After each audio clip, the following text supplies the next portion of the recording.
I'm Rachel Williams, 34 and a single mom to my amazing 10-year-old Emily. My sister Melissa's engagement party was supposed to be perfect, a chance to mend our strained relationship.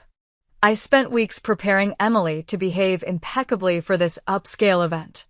How could I have known that one accidental spilled drink would lead to a slap that echoed through the room, my daughter on the floor crying, and a family shattered forever? Before I continue the story that changed my family forever, let me know where you're watching from and hit that subscribe button if you've ever had to stand up against your own family to protect your child. Life hasn't always been easy for Emily and me. 7 years ago, my husband Daniel walked out on us when Emily was barely 3, claiming he wasn't ready for the responsibility of parenthood. Just like that, he disappeared from our lives, leaving me to figure out how to be both mom and dad while juggling my career as an elementary school teacher. Every day since then has been a delicate balancing act, grading papers after Emily goes to bed, scheduling parent-teacher conferences around my own teaching hours, and stretching my modest salary to provide everything my daughter needs. Despite the challenges, Emily and I built a beautiful life together. Our small 2-bedroom apartment became our sanctuary, filled with colorful artwork Emily created and photos documenting our adventures. We developed our own traditions: Sunday pancake mornings, monthly movie nights with homemade popcorn, and summer picnics at the local park. The bond between us grew stronger with each passing year. My sister Melissa, however, lived in a completely different reality. 2 years younger than me, she had always been our parents' golden child. While I received practical gifts and was encouraged to be responsible, Melissa got designer clothes and was praised for her ambition and social connections. When I struggled to pay for college, working part-time jobs to cover expenses, our parents fully funded Melissa's education at an elite private university without hesitation. After graduation, Melissa landed a position at a prestigious marketing firm through our father's business connections. Her career skyrocketed while I pursued my passion for teaching children. Every family gathering became an opportunity for comparisons: Melissa's promotion versus my stable but modest career, her luxury apartment versus my cozy rental, her exotic vacations versus our weekend trips to the beach. Our parents never explicitly said they were disappointed in my choices, but their glowing pride in Melissa's achievements spoke volumes. Then James Sullivan entered the picture. The son of a prominent local business owner, James represented everything our parents valued: wealth, social status, and ambition. When Melissa announced their relationship, our parents were ecstatic. Sunday dinners became forums for discussing James's latest business success or his family's connections. Meanwhile, Emily's academic achievements or my students' progress rarely warranted more than polite nods. "Your sister really knows how to select the right partner," my mother once commented while helping me wash dishes after a family dinner. "James has such potential. It's a shame things didn't work out with Daniel, but perhaps next time you'll choose someone with more stability." Her words stung, implying my failed marriage was simply a poor choice rather than a painful abandonment. Despite these dynamics, I tried maintaining a relationship with my sister. Emily deserved to know her aunt and grandparents, regardless of our differences. I accepted the subtle jabs about my parenting. "Emily seems so attached to you. Don't you worry she's not independent enough?" My appearance: "Those teacher clothes are practical, aren't they?" And my lifestyle: "Have you considered a side job?" Single moms need to think about college funds early. When Melissa called to announce her engagement 6 months ago, I genuinely congratulated her. Perhaps this new chapter would soften some of her sharp edges. When she invited us to the engagement party, I felt a glimmer of hope for improved family relations. "This is a very exclusive event," Melissa emphasized over the phone. James's family invited several important business associates. Emily will need to be on her absolute best behavior. Of course, I assured her, ignoring the implication that my daughter typically misbehaved. Emily is excited to celebrate with her aunt. The weeks before the party were filled with preparation. Though money was tight, I splurged on a navy blue cocktail dress from a department store sale rack. Nothing compared to the designer outfits Melissa wore, but elegant enough for the occasion. For Emily, I found a beautiful age-appropriate dress with delicate flowers embroidered along the hem. We practiced proper table manners and discussed appropriate conversation topics for fancy events. Remember, sweetie, this is a very important day for Aunt Melissa, I explained while brushing Emily's hair the morning of the party. There will be a lot of grown-ups talking about grown-up things, so if you get bored, just stay close to me, okay? Emily nodded seriously, her blue eyes, so much like her father's, wide with determination. I'll be super good, Mom. I won't embarrass you or Aunt Melissa. You could never embarrass me, I assured her, kissing the top of her head. Just be your wonderful self. As we drove to the exclusive country club where the party was being held, Emily chatted excitedly about seeing her grandparents and the princess party her aunt was having. I found myself smiling at her enthusiasm while tamping down my own anxiety. Perhaps today would be different. Perhaps Melissa's happiness would create space for genuine connection. Do you think Uncle James will dance with me at the wedding? Emily asked, smoothing her dress for the 20th time. I'm sure he would love to, I replied, choosing optimism over the reality that James had barely spoken 10 words to Emily in the 2 years he'd been dating my sister. The sprawling country club came into view as we turned down the long, tree-lined entrance. Luxury cars filled the parking lot, Mercedes, BMWs, and even a few Bentleys. My 10-year-old Honda looked woefully out of place as I searched for an empty spot. Wow, Emily whispered, pressing her face against the window. It looks like a castle. I parked in one of the few remaining spaces, checking my appearance one last time in the rearview mirror. Ready for an adventure? I asked Emily, forcing brightness into my voice. She nodded eagerly, unbuckling her seatbelt. Ready. If only I had known what awaited us inside those elegant doors, I might have turned the car around right then. But hindsight offers clarity that hope often obscures, and in that moment, all I wanted was a beautiful day celebrating my sister's happiness. The country club exuded luxury from every polished surface. Crystal chandeliers cast a warm glow over the marble-floored entrance hall where a uniformed attendant checked invitations. Floor-to-ceiling windows overlooked meticulously landscaped gardens where fountains sparkled in the afternoon sun. Arrangements of white roses and orchids adorned every table, their subtle fragrance mingling with expensive perfumes worn by the guests already mingling in small groups. Emily's eyes widened as she took in the opulent surroundings. It's like a fairy tale, she whispered, clutching my hand tightly. Rachel, you made it. Melissa's voice carried none of the warmth typically associated with greeting family. My sister approached us wearing a stunning white designer dress that probably cost more than 3 months of my salary. Her diamond engagement ring caught the light with every graceful movement of her hand. You're 15 minutes late. Traffic was heavier than expected, I explained, leaning in to kiss her cheek. Congratulations, Melissa. Everything looks beautiful. Melissa accepted the kiss stiffly, her eyes already scanning my outfit. That dress is interesting. Navy blue for a spring engagement. Before I could respond, Emily stepped forward with the small gift bag we had brought. Happy engagement, Aunt Melissa. We got you a present. Melissa glanced down as if just noticing my daughter. Thank you, Emily. Put it on the gift table with the others.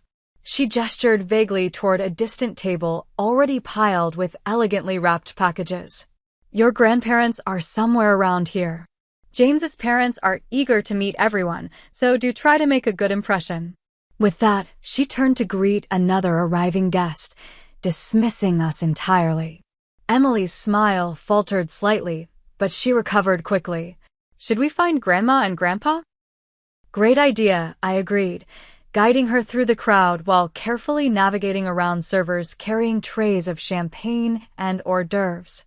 We found my parents near the bar, my father in an expensive new suit, and my mother wearing a designer outfit I recognized from a magazine Emily had been flipping through the previous week.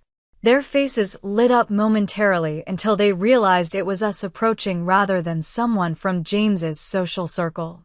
"Rachel, there you are," my mother said, giving me a quick, perfunctory hug before turning her full attention to Emily. "My goodness, look how tall you're getting. Are you eating enough vegetables? You look a bit pale." "Hi, Grandma. Hi, Grandpa," Emily replied politely. "Your party dress is really pretty." "Thank you, dear." "It's Valentino," my mother preened before turning back to me. "Rachel, you should circulate. James's father is the CEO of Sullivan Development. They're practically building half the city now. Wouldn't hurt for you to make some connections." My father nodded in agreement. "Education is all well and good, but with your situation, you should be thinking about more lucrative opportunities." "My situation?" I raised an eyebrow. "Being a single parent," he clarified as if explaining something to a child. "Teacher salaries aren't exactly designed for sole providers." I felt the familiar sting of their disapproval, but managed a tight smile. "Emily and I are doing just fine. Thanks for your concern." "Of course you are," my mother said dismissively. "Oh look, there's Senator Wilson's wife.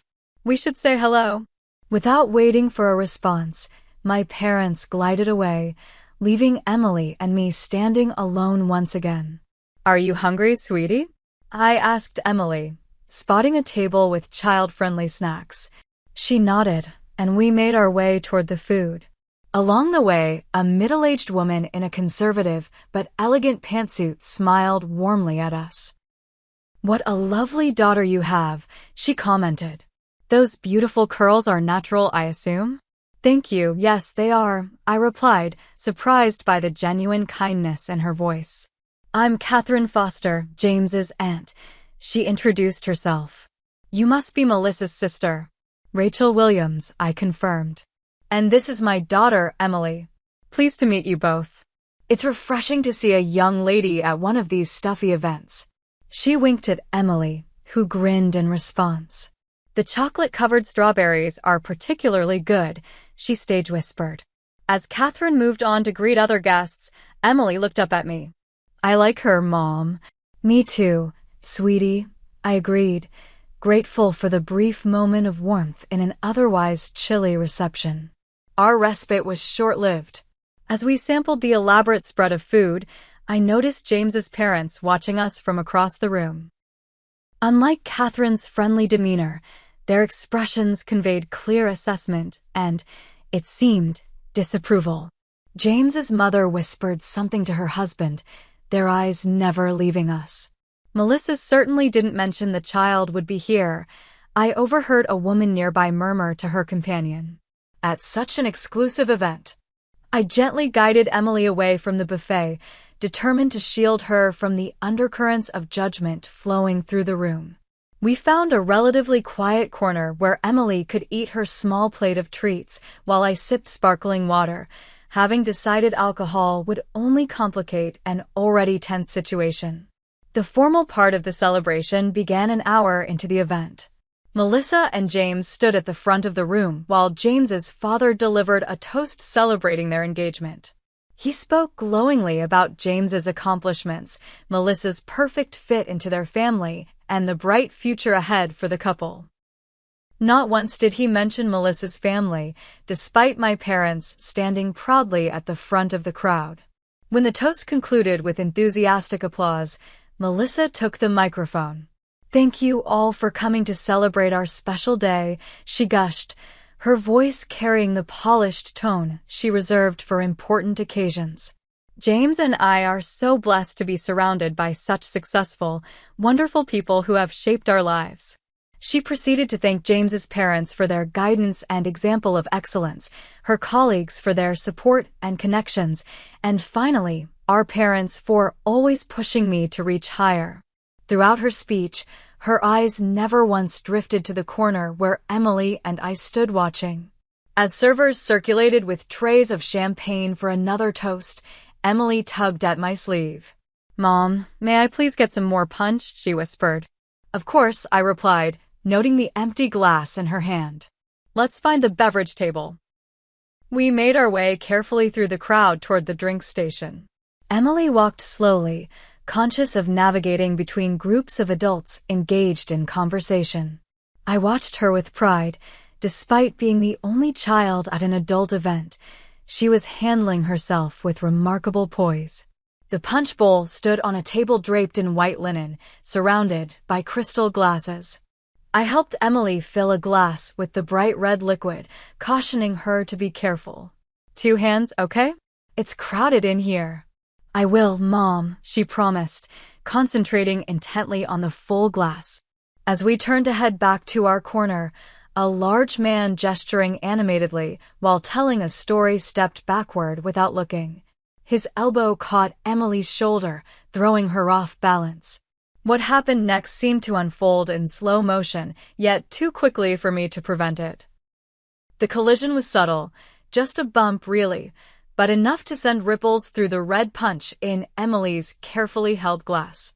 As she stumbled sideways, the crimson liquid sloshed over the rim, creating an arc through the air before landing with startling precision on the pristine white fabric of Melissa's designer dress.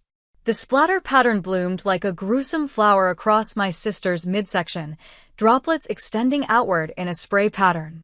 For one frozen moment, the entire room fell silent, the background music suddenly too loud in the absence of conversation. Emily regained her balance and looked up, her expression shifting from confusion to horror as she registered what had happened. The man who had bumped her had already moved on, unaware of the chain reaction he had triggered. I'm so sorry, Aunt Melissa. Emily gasped, her voice small but distinct in the unnatural quiet. It was an accident. Melissa stared down at her ruined dress, her perfectly made-up face transitioning through emotions like a rapidly spinning color wheel, shock, disbelief, and then settling on fury. Her eyes, so similar to mine in color, but none of the warmth, fixed on Emily with an intensity that made my daughter shrink back. You little brat. The words exploded from Melissa, her voice unrecognizable with rage. Do you have any idea what you've done? Before I could step forward, before I could place myself between my sister and my child, Melissa's hand swung through the air. The crack of her palm against Emily's cheek echoed like a gunshot in the silent room. The force knocked my 10-year-old backward, her small body losing balance and crumpling to the floor as her now empty glass rolled away across the polished marble. Time seemed to fracture in that moment. I stood immobilized by disbelief, my brain refusing to process what my eyes had just witnessed. My sister, my own flesh and blood, had struck my child with enough force to knock her down.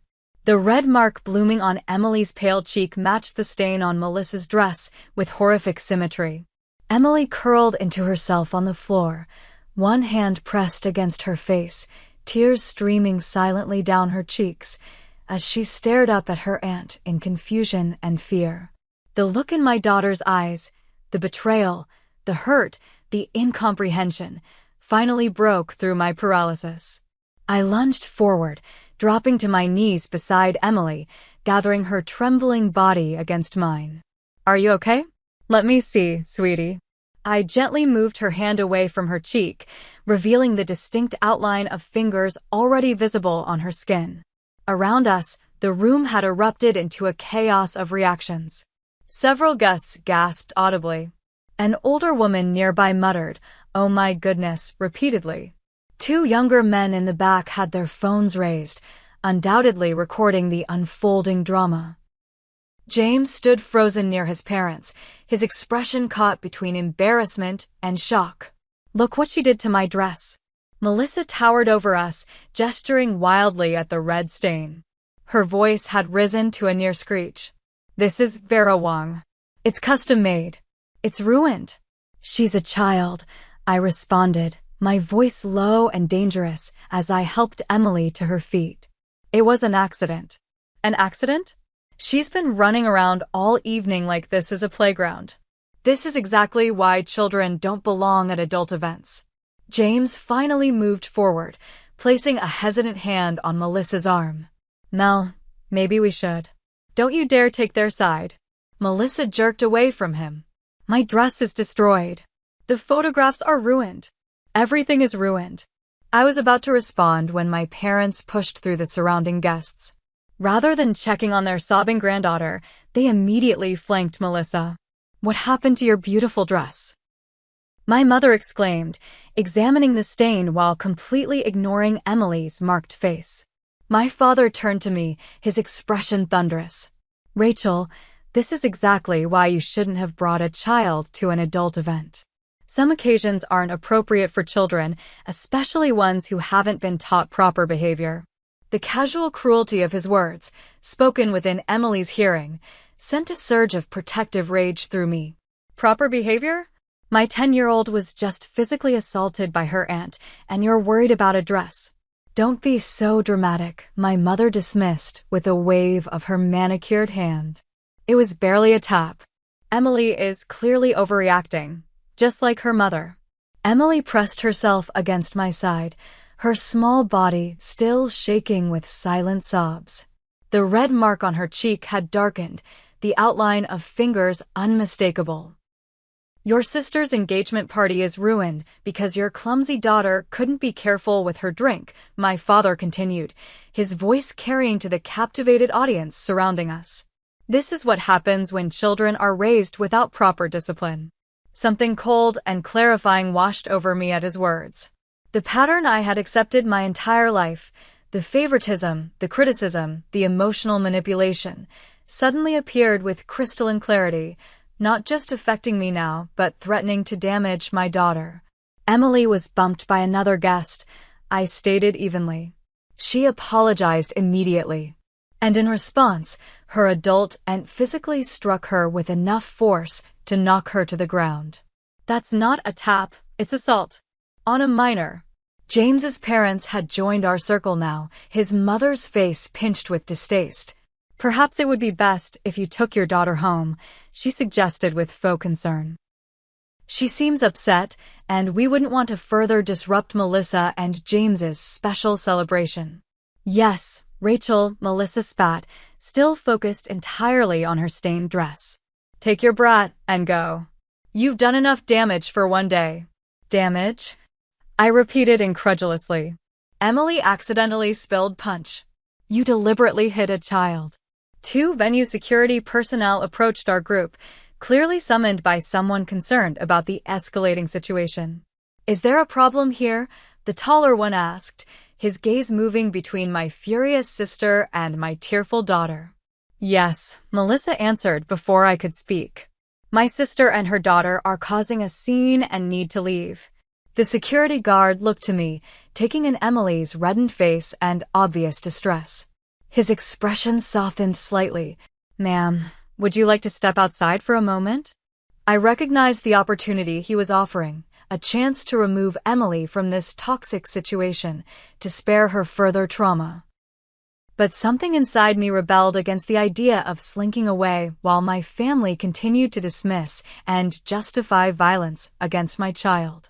No, I replied firmly, feeling Emily straighten slightly beside me at my tone. We won't be leaving. But I would like to report an assault. The word assault hung in the air like a thunderclap. Several nearby guests who had been pretending not to eavesdrop stopped maintaining the pretense, turning fully toward our family drama. Melissa's face flushed deep red, clashing with the punch stain on her dress. Assault? She sputtered. Are you insane? It was a slap. She ruined my dress. The security guard's demeanor shifted, becoming more alert. Ma'am, did someone strike the child? He asked me directly. Yes, I confirmed, my arms still protectively around Emily's shoulders. My sister slapped my daughter across the face hard enough to knock her to the ground. As you can see from the mark on her cheek. This is ridiculous, my mother interjected. Family discipline is not assault. Rachel has always been prone to exaggeration. A memory flashed through my mind, being 10 years old myself, accidentally breaking one of my mother's decorative plates while dusting.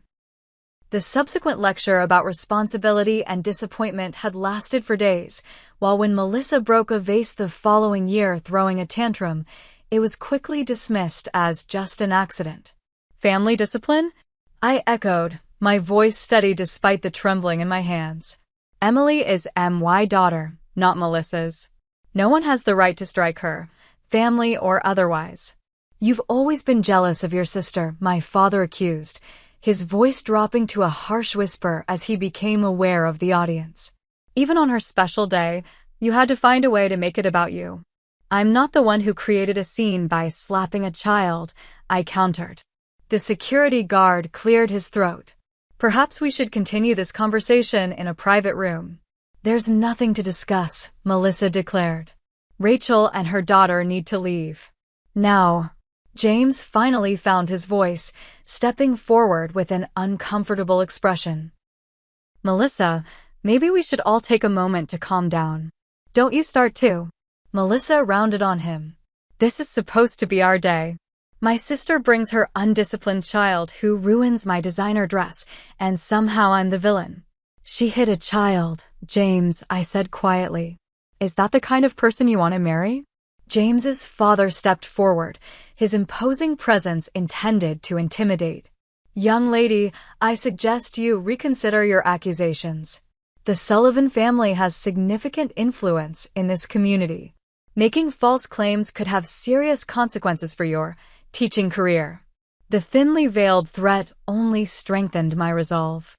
I had spent years accommodating my family's toxic behavior, making excuses, accepting their treatment. But seeing them now, closing ranks to justify violence against my child, something fundamental shifted inside me. Are you threatening me for protecting my daughter? I asked, loud enough for nearby guests to hear. Nobody is threatening anyone, James's mother interjected smoothly.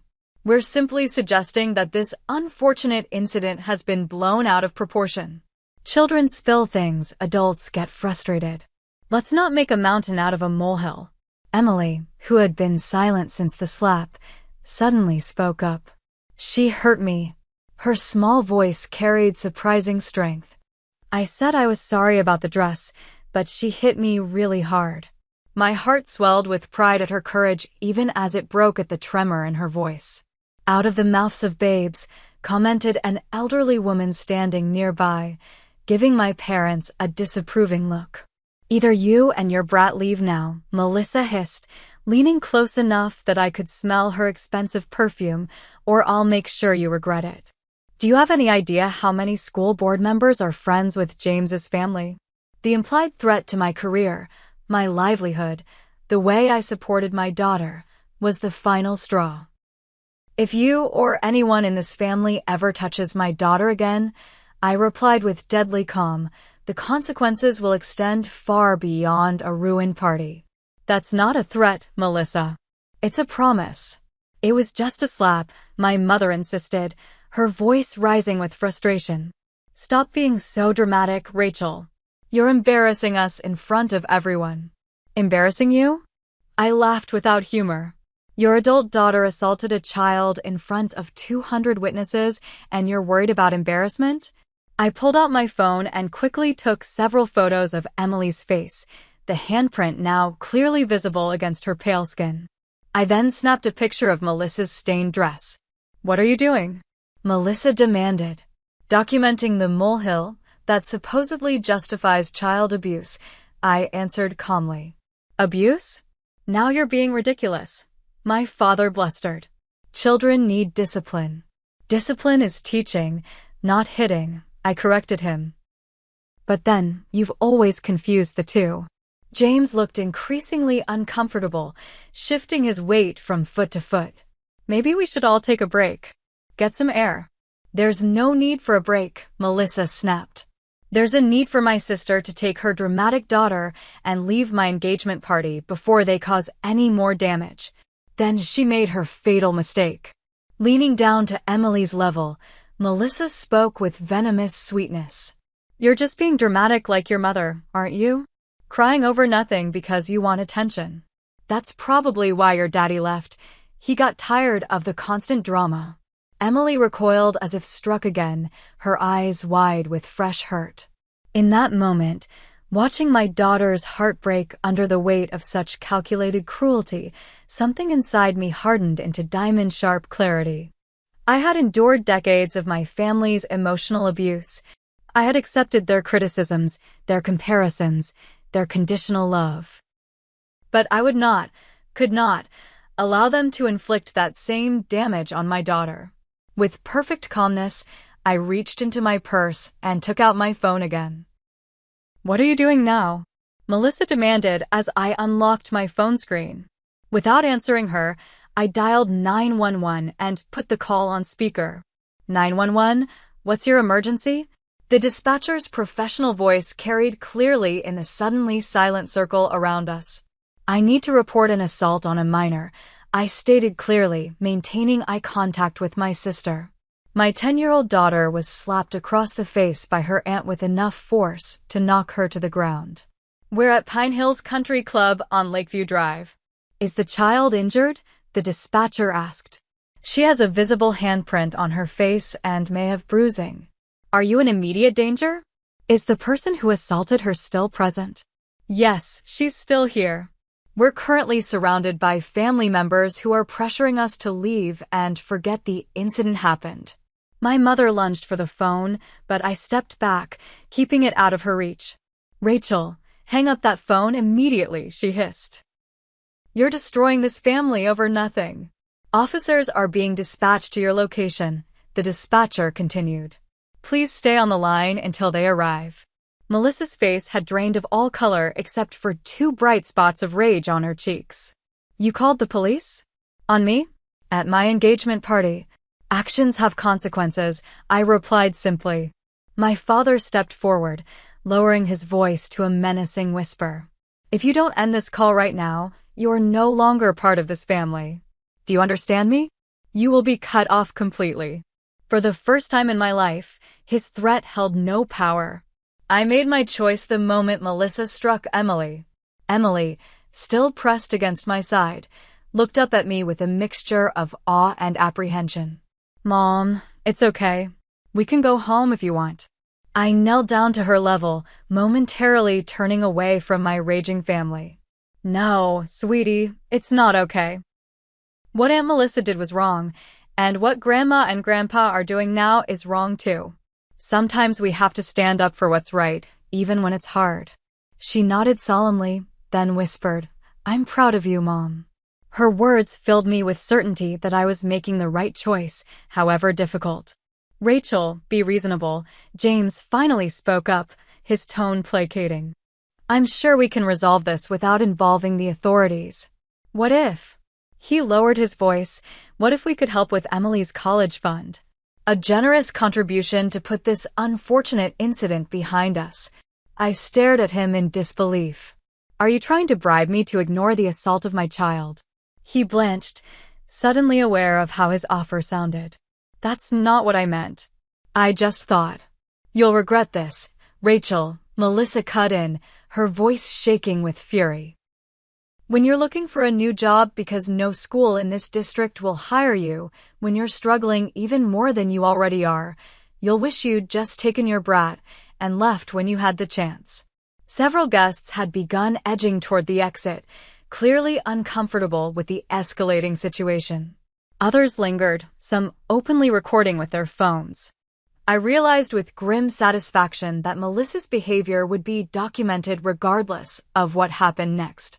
Through the crowd, I noticed a familiar face, Catherine Foster, James's aunt who had been kind to Emily earlier.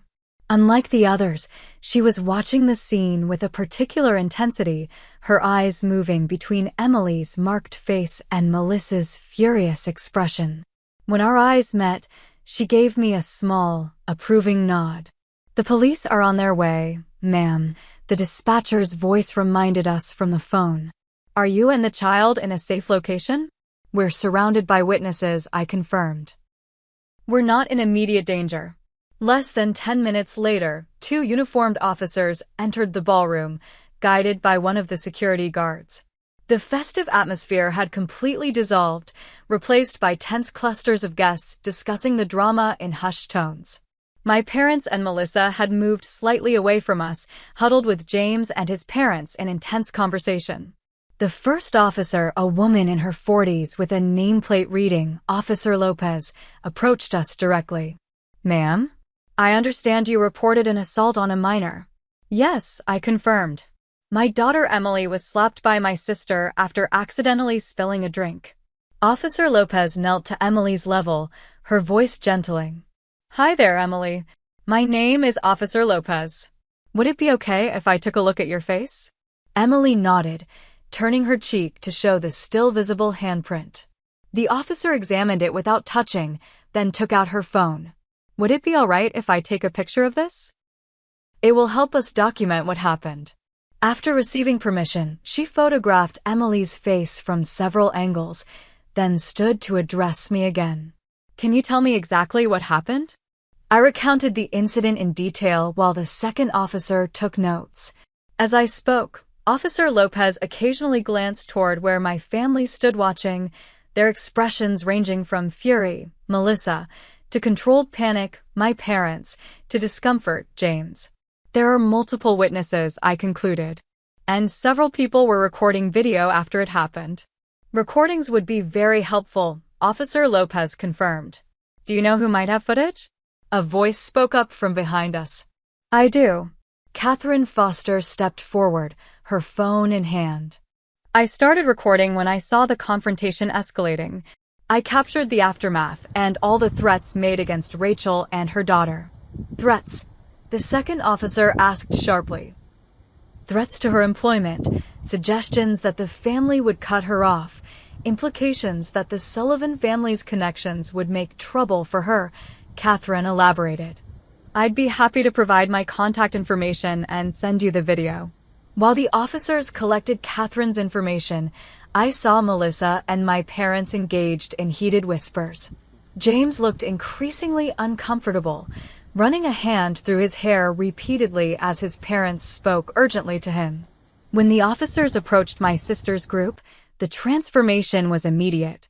Melissa's rage morphed into tearful distress. "Officers, there's been a terrible misunderstanding," she began, her voice catching dramatically. "It was just a reflexive reaction to having my expensive dress ruined. I would never intentionally hurt my niece." "Regardless of intent, you struck a child," Officer Lopez stated flatly. "According to multiple witnesses, with enough force to knock her down." "It was barely a tap," my mother insisted. "Children these days are so sensitive. In our day, a little discipline was normal."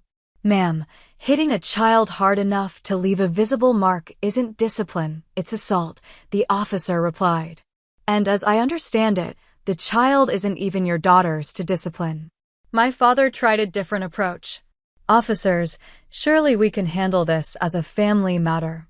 My oldest daughter tends to overreact. There's no need for this to go any further." "Sir, when we receive a report of assault on a minor, we are obligated to investigate fully," Officer Lopez explained patiently. "This isn't something we can just ignore." As the officers continued questioning my sister, I noticed James had stepped away from the group and was watching the proceedings with an unreadable expression. When he caught me looking, he approached slowly. "I've never seen Melissa act like that before," he said quietly. I knew she could be particular about things, but this isn't new behavior, James, I told him honestly. "It's just the first time you've seen it directed at someone vulnerable enough that you couldn't ignore it."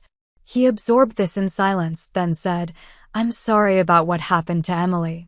That should never have happened, regardless of the circumstances." Before I could respond, Officer Lopez returned to us. "Ma'am, we've spoken with multiple witnesses and viewed some video evidence. Based on our investigation, we're issuing a citation to Melissa Foster for simple assault on a minor.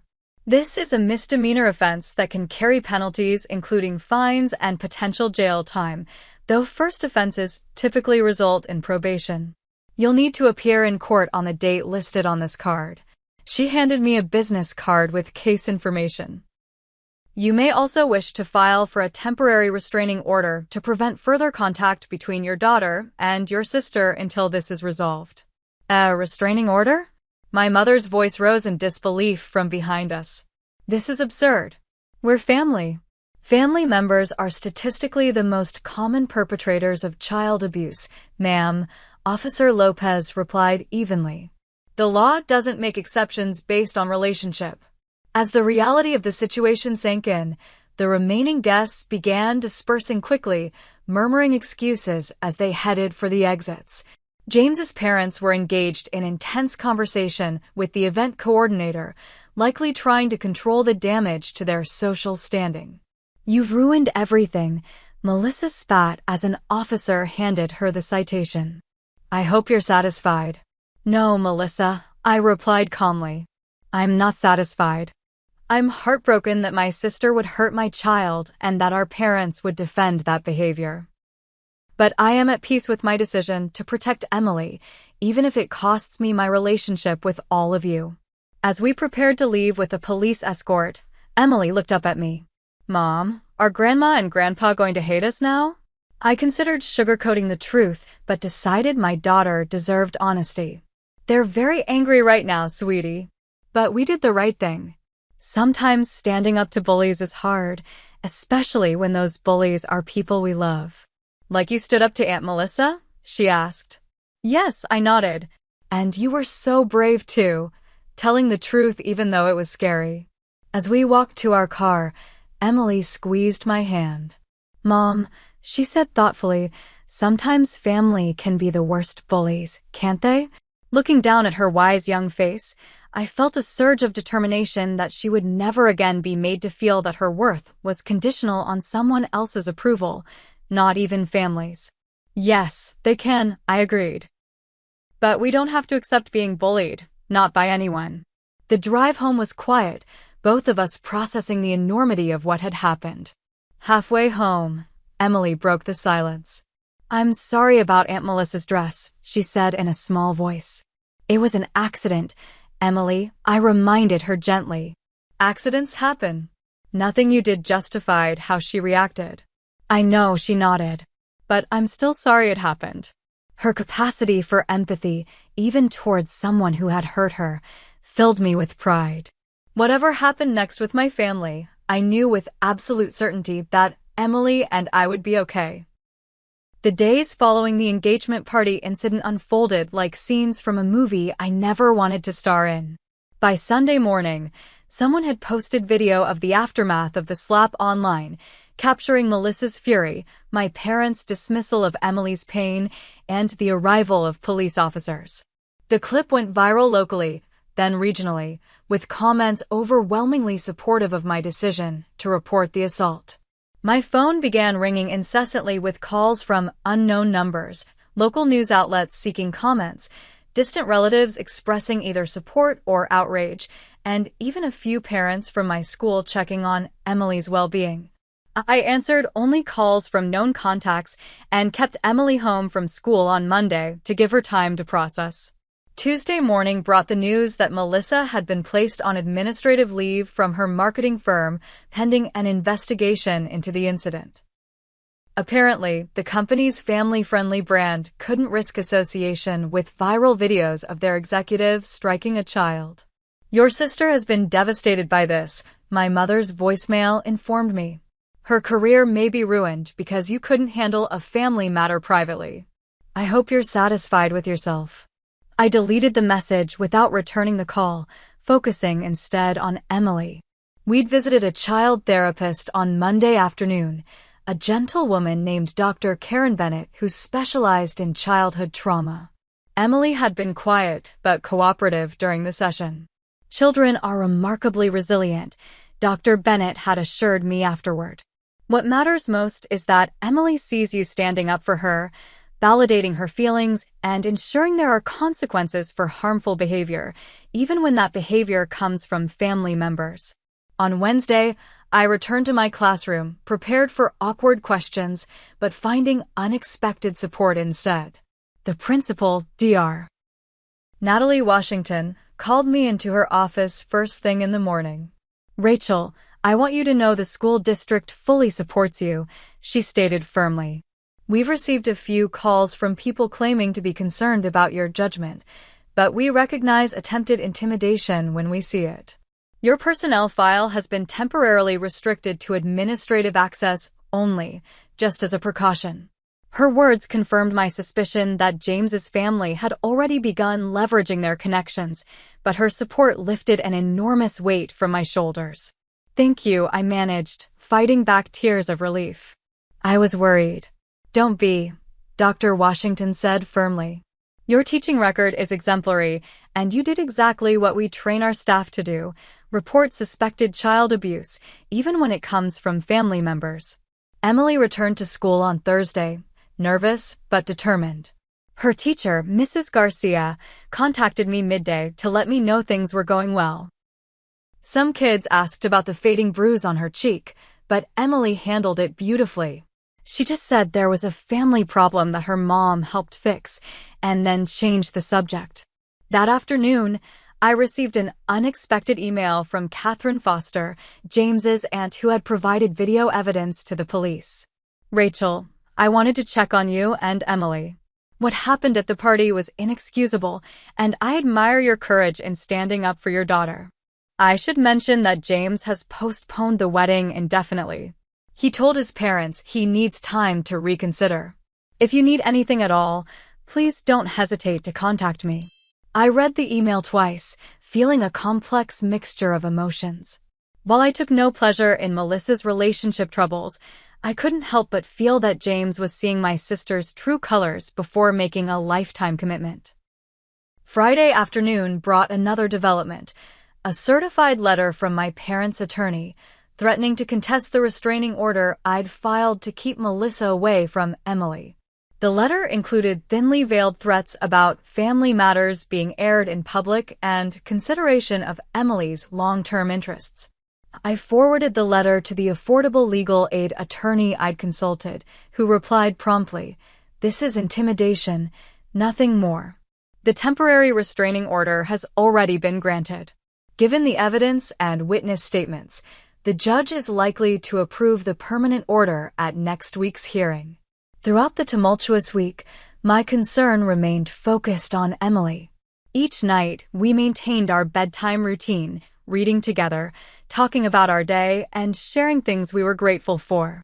Despite everything, Emily consistently mentioned being grateful for having a mom who protects me, words that simultaneously healed and broke my heart. The following Tuesday, we appeared in family court for the restraining order hearing. I had prepared Emily for seeing her grandparents and possibly Melissa, but when we arrived, only my parents were present with their attorney. Melissa had apparently decided not to attend. The respondent's absence does not prejudice these proceedings, the judge noted, reviewing the file. We have substantial evidence, including photographic documentation of injury to the minor, video recordings of the aftermath, and multiple witness statements. My parents sat stiffly in their formal attire, occasionally whispering to their attorney, but never once looking directly at Emily or me. The proceedings were mercifully brief. The judge reviewed the evidence, asked a few clarifying questions, and then granted a 1-year restraining order prohibiting Melissa from contacting Emily in person, by phone, through social media, or through third parties. As we left the courtroom, my father finally approached us, his attorney hovering anxiously nearby. "Rachel, this has gone far enough," he began, his voice low. "Your sister's job is in jeopardy. Her engagement is on the rocks. Are you happy now?" I positioned myself slightly in front of Emily. "Dad, those are consequences of Melissa's actions, not mine. I'm not happy about any of this. I'm sad that my sister chose to hurt my daughter, and I'm heartbroken that you and Mom chose to defend that behavior instead of protecting your granddaughter. You always were stubborn," he muttered. "Just like your grandmother." "I'll take that as a compliment," I replied. Grandma Ruth stood up for what was right too. As we walked away, Emily slipped her hand into mine. "Mom, will we ever talk to Grandma and Grandpa again?" "I don't know, sweetie," I answered honestly. That depends on whether they can understand that what happened was wrong and make real changes. But no matter what, you and I are going to be okay. The weeks that followed brought unexpected developments. Anonymous donations to Emily's college fund appeared in our mailbox, ranging from $20 to one particularly generous check for $5,000 with a note simply signed KF. I suspected Catherine Foster, but had no way to confirm. Extended family members I hadn't spoken to in years reached out with messages of support. My cousin Taylor revealed that she had distanced herself from family gatherings years ago after similar treatment from my parents and Melissa. They always made me feel like I wasn't good enough, she confided during our lunch together. Watching you stand up to them gave me courage to reconnect with the family members who actually value me. Most surprising was an email from James himself, 6 weeks after the incident. Rachel, I wanted you to hear this from me directly. After much reflection, I've ended my relationship with Melissa. The incident with Emily forced me to recognize patterns I'd been ignoring. I've suggested Melissa seek therapy to address her anger issues, and I'm doing the same to understand why I tolerated certain behaviors for so long. Please know I wish only the best for you and Emily. I showed the email to my therapist. I had started my own counseling sessions, recognizing that my family dynamics had affected me in ways I was only beginning to understand. This is a positive development, she observed. Not because your sister lost her relationship, but because it suggests there may be accountability and growth happening. People don't change unless they have reason to reflect on their behavior. 2 months after the incident, my mother called. I almost didn't answer, but decided to give her a chance. Rachel, she began awkwardly. Your father and I have been discussing things. We've been talking with Pastor Michael at church about family reconciliation. I remained silent, waiting. We're not saying we handled everything perfectly, she continued, the admission clearly difficult for her. But surely now that some time has passed, we can put this behind us? We miss seeing Emily. Mom, putting it behind us without addressing what happened isn't reconciliation. It's sweeping abuse under the rug, I replied carefully. Emily has been working with a therapist to process what happened. If you and Dad are serious about rebuilding a relationship with us, I'd suggest you speak with her therapist about how to move forward appropriately. Therapy, my mother sighed. Is that really necessary? In our day? Yes, it's necessary, I interrupted firmly. And it's non-negotiable if you want to be part of Emily's life again. The line went quiet for so long I thought she might have hung up. Finally, she said, I'll discuss it with your father. It wasn't a promise of change, but it was the first conversation with my mother in years that hadn't ended with me feeling diminished. Small progress, but progress nonetheless. The most unexpected letter arrived exactly 3 months after the engagement party. I recognized Melissa's handwriting on the envelope immediately but opened it with caution. Rachel, she had written in her precise script. I've been attending anger management therapy as part of my agreement with the prosecutor to reduce the charges. I began going just to satisfy the legal requirements, but it has forced me to confront some uncomfortable truths about myself and our family dynamics. I am writing to acknowledge that my behavior toward Emily was inexcusable. No child deserves to be struck, regardless of the circumstances. I am not asking for forgiveness or for the restraining order to be lifted. I simply wanted you to know that I am working to become someone who would never again react with violence. Melissa. The letter contained no excuses, no attempts to share blame, and no request for reconciliation, just accountability. I showed it to my therapist at our next session. This appears to be a genuine step toward accepting responsibility, she noted. Whether this leads to reconciliation is a separate question, one you don't need to answer now or perhaps ever. As summer arrived, Emily and I established new traditions and connections.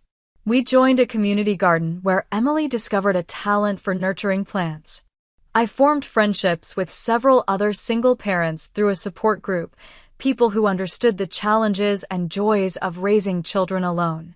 At school, I received an unexpected promotion to lead teacher for my grade level, with Dr. Washington specifically citing my demonstrated commitment to children's welfare and safety as a qualifying factor. The implied message was clear. Despite whatever pressure James's family might have applied, the school district stood firmly behind me. One evening in July, as Emily and I walked home from the community pool, she asked thoughtfully, "Mom, are you still sad about Grandma and Grandpa?" I considered the question carefully.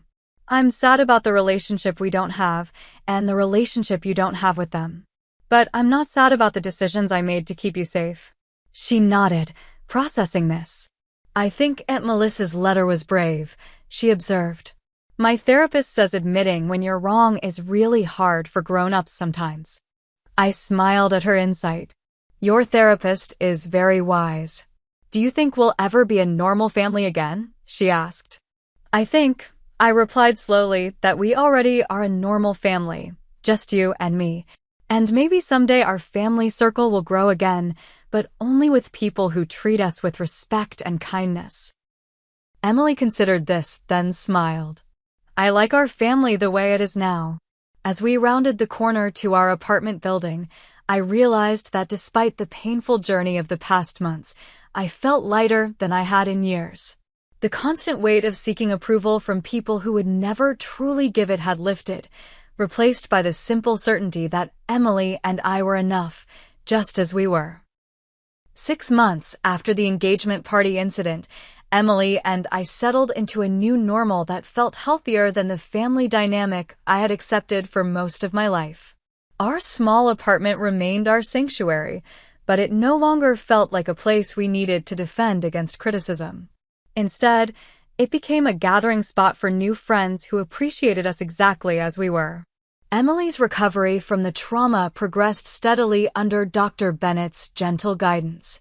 The physical mark from Melissa's slap had faded within days, but the emotional impact required more time to heal. Through play therapy and art expression, Emily processed her feelings about that day and the family upheaval that followed. "She's doing remarkably well," Dr. Bennett assured me during one of our parent consultations. "Children are incredibly resilient when they have a secure attachment to at least one caring adult who consistently puts their well-being first. Emily knows without question that you will protect her, and that security is powerful medicine." My own therapy journey proved more challenging. Decades of family dynamics don't unravel easily, and I struggled with lingering guilt about breaking up the family, despite knowing I had made the right choice. "You didn't break up your family," my therapist reminded me regularly. "You set a boundary against harmful behavior. Others chose not to respect that boundary. There's a significant difference." Gradually, I learned to recognize and challenge the patterns of thought instilled by years of subtle emotional manipulation. I stopped apologizing for taking up space, for having needs, for protecting my child. I began to trust my own judgment without seeking external validation. The legal consequences of Melissa's actions eventually resolved with her accepting a plea deal, 6 months of probation, completion of an anger management program, and community service hours at a children's advocacy center. The irony of the assignment wasn't lost on me, but I hoped the experience might foster genuine growth. My parents' journey toward reconciliation progressed in fits and starts. After initially refusing, they eventually agreed to meet with Emily's therapist to discuss appropriate boundaries for rebuilding a relationship with their granddaughter. The first session was tense, with my father particularly resistant to the framing of Melissa's behavior as abusive. "In my day, discipline was expected," he insisted. "Children had consequences for their actions." "Mr. Williams," Dr. Bennett replied calmly, "there's an important distinction between discipline, which teaches, and punishment, which simply hurts." What happened to Emily wasn't discipline by any definition. It was an adult losing control and physically harming a child who had already apologized for an accident. My mother, surprisingly, nodded slightly at this. Later, she confided that their pastor had been helping them understand the difference between old-school parenting and behavior that crossed into abuse. Progress came slowly. We established strictly supervised visits, short encounters in public places like parks or restaurants, always with me present. My parents were clearly uncomfortable with the constraints, but complied with the boundaries I set. For Emily's birthday, they gave her a handmade card with a heartfelt note that made no excuses but simply expressed love and a desire to be better grandparents. Melissa and I maintained distance, respecting the restraining order that would remain in effect for a full year. Through our parents, I learned she had indeed completed her anger management program and continued with private therapy afterward. She had found a new job at a smaller firm, accepted the professional setback, and appeared to be genuinely reflecting on her behavior patterns. In an unexpected development, Catherine Foster, James's aunt who had supported us at the engagement party, became a mentor and friend. A retired family court judge, she provided both legal guidance and personal support as we navigated the aftermath. I watched my nephew almost marry into a family dynamic that mirrored my own first marriage, she confided over coffee one afternoon. Seeing you stand up to protect Emily gave me hope that cycles can be broken. James himself moved to another state for a job opportunity, but sent a kind email checking on Emily's well-being before he left. Your courage that day helped me find mine, he wrote. I'll always be grateful for that wake-up call, painful as it was. At school, Emily blossomed. Her teacher reported she had become more assertive in positive ways, standing up for classmates who were teased, volunteering for leadership roles, speaking confidently during presentations. The timid child who had once worried about embarrassing adults had been replaced by a girl who understood her own worth. My professional life flourished as well. The promotion to lead teacher brought new responsibilities and opportunities that stretched my capabilities. Rather than shrinking from challenges as I might have before, I leaned into them, discovering strengths I hadn't recognized in myself. For months into the school year, Emily came home excited about a class project on everyday heroes. Mom, I'm writing about you, she announced as she unpacked her backpack. Ms. Garcia said we should pick someone who shows courage in regular life, not like superheroes with special powers. That's very sweet, honey, I replied, touched but slightly uncomfortable with the spotlight. But there are lots of heroes you could write about, firefighters, doctors, military personnel. Emily shook her head decisively. Those are important jobs, but I want to write about how you stood up to Aunt Melissa and Grandma and Grandpa when they were being bullies, even though it was really hard because you love them. Her clear-eyed assessment of what had happened and her recognition of the complexity of standing up to family left me momentarily speechless. The resulting essay, titled My Mom, My Hero, earned an A+ and a special commendation from her teacher. More importantly, it demonstrated Emily's processing of the traumatic event into a narrative of protection and courage rather than victimhood. On the 6-month anniversary of the incident, Emily suggested we create a new tradition. Let's have a courage celebration, she proposed. Not to remember the bad parts, but to celebrate standing up for what's right even when it's scary. We marked the occasion with a special dinner and small gifts symbolizing bravery, a lion bookmark for Emily, a arrow-shaped pendant for me. As we ate chocolate cake for dessert, Emily asked thoughtfully, "Do you think Aunt Melissa will ever be part of our family again?" I considered the question carefully. I don't know, sweetie. That would depend on many things, her continuing to work on her anger, a genuine understanding of why what she did was wrong, and most importantly, your comfort and feelings about it. We don't have to decide that now or maybe ever. She nodded, accepting the honest answer. I think I might be okay with seeing her someday, but not yet. And only if you're there too. There's no rush, I assured her. And any decision we make will be about what's healthy for us, not about making other people comfortable. As winter turned to spring, tentative connections with extended family members began to form. My cousin Taylor became a regular visitor, bringing her children for playdates with Emily. My mother's sister, who had distanced herself from family gatherings years ago due to my parents' controlling behavior, reached out after hearing about the incident. I always saw how they treated you differently than Melissa, and Sarah confided during her visit. I tried to say something once, but your mother didn't speak to me for months afterward. I should have tried harder, been more present for you. You're here now, I assured her, recognizing that healing could extend beyond just Emily and me. In April, I received a formal letter from Melissa's therapist requesting permission to facilitate a restorative justice conversation between us. The letter emphasized that this was Melissa's idea, but that I was under no obligation to participate. After discussing it with my own therapist and with Emily, who would not be present for any such meeting, I tentatively agreed to a preliminary conversation. The meeting, held on neutral ground in the therapist's office, was awkward but productive. Melissa appeared genuinely changed, more reflective, less defensive, willing to take full responsibility for her actions without qualifications. I've been examining patterns that existed long before the engagement party, she admitted. The way our parents pitted us against each other, how I internalized the message that perfection was the only acceptable standard, how I learned to manage anxiety by controlling everything and everyone around me. None of that excuses what I did to Emily, but understanding it helps me ensure I never react that way again.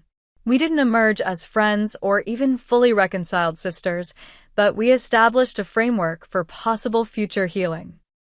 The restraining order would remain in effect until its natural expiration, with any contact with Emily to be determined later, and only with extensive preparation and professional support. As the one-year mark approached, I reflected on how profoundly our lives had changed since that fateful day. The family I had desperately tried to please no longer held power over my sense of worth. The daughter I had always protected now walked with greater confidence, secure in the knowledge that her boundaries would be respected. And I had discovered a strength I never knew I possessed, the courage to stand firm even when standing alone. One evening, as I tucked Emily into bed, she asked a question that caught me off guard. "Mom, are you glad the punch spilled on Aunt Melissa's dress?" I sat on the edge of her bed, considering how to answer truthfully. No, I'm not glad that happened. I wish that day had gone differently in many ways. But I am grateful for what we learned through that difficult experience. What did we learn? She asked, genuinely curious. We learned that your worth isn't determined by other people's approval, even family. We learned that love should never hurt or diminish.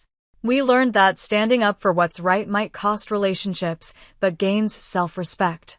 And most importantly, we learned that sometimes the family you're born into isn't as healthy as the family you choose to build. Emily thought about this, then nodded. I like the family we're building. Me too, sweetheart, I agreed, kissing her forehead. Me too. As I turned off her light and closed her door, I felt a profound sense of peace. The journey hadn't been easy, and it wasn't fully complete. Healing rarely follows a straight line, and relationships damaged by years of unhealthy patterns don't transform overnight. But for perhaps the first time in my life, I felt fully confident in my choices, secure in my boundaries, and hopeful about our future, not despite standing up to my family, but because of it. Sometimes the bravest thing we can do is simply refuse to accept treatment that diminishes us or those we love. Sometimes love means standing up, not standing by. And sometimes the most important family bond isn't the one you're born with, but the one you protect with every fiber of your being. What would you have done in my situation? Would you have called the police or tried to handle things privately within the family? Share your thoughts in the comments below, and if this story resonated with you, please like and subscribe for more stories about finding strength in difficult situations. Remember, standing up for what's right isn't always easy, but it's always worth it. Thank you for joining me on this journey, and I hope in some small way, our story helps you find courage in your own.